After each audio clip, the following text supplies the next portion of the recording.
O advogado Miguel Matias está connosco em estúdio para nos ajudar a analisar esta decisão. Boa noite e muito bem-vindo ao Fala Portugal.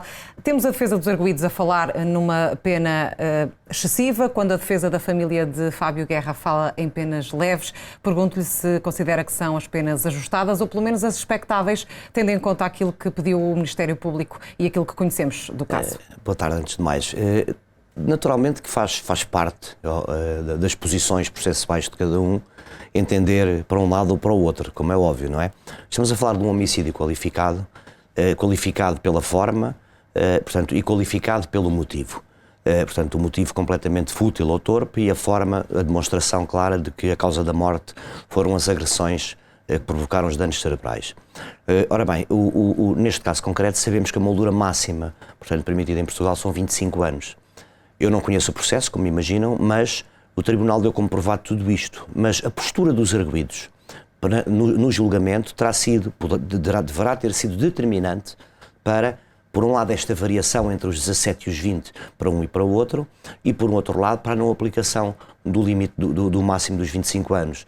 Ter-se-á em consideração várias coisas, a propriedade deles, ter-se-á em consideração também a eventual confissão, ter-se-á em consideração também a não intenção primitiva de matar, portanto, tudo isso terá pesado para a aplicação destes montantes, destas penas parcelares, que naturalmente vão ser objeto de recurso. Se o Ministério Público se pediu mais, naturalmente que o Ministério Público vai recorrer da decisão e naturalmente que a defesa dos arguidos também o irá fazer no sentido inverso. Portanto, iremos agora... O que é que pode mudar, doutor? O que pode mudar é permanecer, diminuir ou aumentar a pena aplicada. Portanto, nós temos situações em que vemos, por exemplo, num caso também muito conhecido, que foi do triatleta da Rosa Grilo, em que o suposto amante foi absolvido na primeira instância e foi condenado a 25 anos na segunda. Portanto, são situações que podem mudar radicalmente. Isto vai depender naturalmente da apreciação que o Ministério Público fizer no recurso da prova que foi produzida.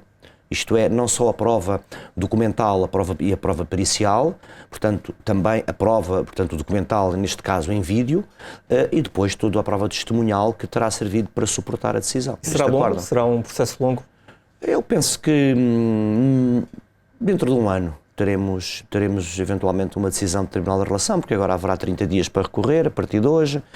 Naturalmente isto serão recursos complexos e não serão entregues amanhã, irão eventualmente respeitar os 30 dias, o limite vai lá dos 30 dias, e depois será distribuído, haverá respostas, portanto irá para o Tribunal da Relação e depois irá ser apreciado em conformidade, mas pronto, não posso dizer-vos se é muito, se é pouco. Eu percebo que naturalmente para o comum das pessoas e dos espectadores que, visualizando os factos como visualizaram, através das televisões, dos meios de comunicação social, choque que se seja condenado a apenas 17 anos de prisão, como foi um deles, ou a 20. Mas isto tem a ver com o comportamento deles também, a estratégia das defesas, com o comportamento dentro do julgamento. Por exemplo, a assunção da culpa, portanto, a confissão de que foram eles, o arrependimento. Tudo isto são atenuantes especiais que fazem diminuir, portanto, a pena aplicada. E o próprio cadastro também. O próprio cadastro, a idade, tudo foram condenados os dois ex-fuzileiros por homicídio, mas a defesa pedia que fosse apenas aqui tida em conta a ofensa à integridade física. Há fundamentos, de facto, para o Tribunal condenar por homicídio? Essa é naturalmente uma estratégia. Há uma grande diferença, não é? Há uma grande diferença e nós falamos de um homicídio qualificado, como eu vos disse, não pelo facto de ser agente, porque não está em questão, porque ele não estava em serviço. Qualquer pessoa assim morta seria exatamente a mesma coisa, mas tem a ver com a forma, portanto, e com a tal intenção. O que se discute aqui é uma questão jurídica e poderá naturalmente ser objeto de recurso, o Tribunal da Relação irá apreciar, é o que nós chamamos os crimes préter-intencionais, isto é, os crimes que estão para além da intenção. O que se pretende aqui dizer é que a intenção teria sido agredir para, de alguma forma, reagir ou agir, não sabemos. A juíza refere que havia consciência de que estavam a agredir com gravidade. Bem, o problema todo é esse, é que o Tribunal considerou, e no meu entendimento bem, que a forma como foi efetuada a agressão, isto é, os pontapés na cabeça, estando a vítima no chão, são claramente indiciadores de uma consciência de que daquele comportamento poderia resultar a morte. Portanto, e aí ainda sim, para mais, tendo em conta aquilo que faziam os arguidos e que eram ex-fuzileiros. Essa também, não eram ex-fuzileiros, eram mesmo fuzileiros na altura, agora é que são. Portanto, isto terá também a ver com aquela testosterona toda que os fuzileiros, as tropas especiais têm, não é? Portanto, e que em determinados momentos reagem muito excessivamente, muito para além daquilo que é o normal. E, portanto, essa discussão irá ser feita certamente no Tribunal de Relação. Se estamos perante ofensas corporais agravadas pelo resultado, isto é, não se queria matar, mas resultou a morte, ou se vai manter o homicídio qualificado porque há uma consciência de que daquela forma de atuação poderia resultar a morte. Ainda há um terceiro envolvido nas agressões que está em fuga. Caso seja encontrado pelas autoridades, o que é que pode acontecer ao processo? Caso a este processo nada, irá certamente ser julgado em separado, portanto, porque, de forma individual, porque deverá ter sido extraído uma certidão deste processo todo.